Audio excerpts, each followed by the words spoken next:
சங்கீதம் 6.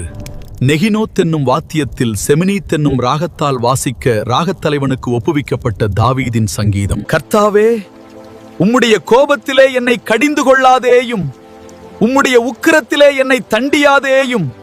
என்மேல் இரக்கமாயிரும் கர்த்தாவே, நான் பெலனற்று போனேன். என்னை குணமாக்கும் கர்த்தாவே, என் எலும்புகள் நடுங்குகிறது, என் ஆத்துமா மிகவும் வியாகுலப்படுகிறது. கர்த்தாவே, எதுவரைக்கும் இறங்காதிருப்பீர்? திரும்பும் கர்த்தாவே, என் ஆத்துமாவை விடுவியும். உம்முடைய கிருபை நிமித்தம் என்னை இரட்சியும்.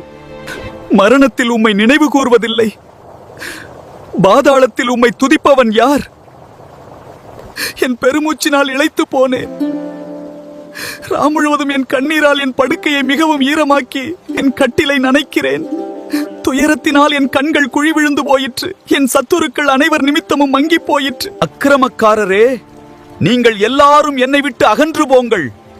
கர்த்தர் என் அழுகையின் சத்தத்தை கேட்டார். கர்த்தர் என் விண்ணப்பத்தை கேட்டார். கர்த்தர் என் ஜெபத்தை ஏற்றுக்கொள்ளுவார். என் பகைஞர் எல்லாரும் வெட்கி மிகவும் கலங்கி போவார்கள். அவர்கள் பின்னாக திரும்பி சடிதியிலே வெட்கப்படுவார்கள்.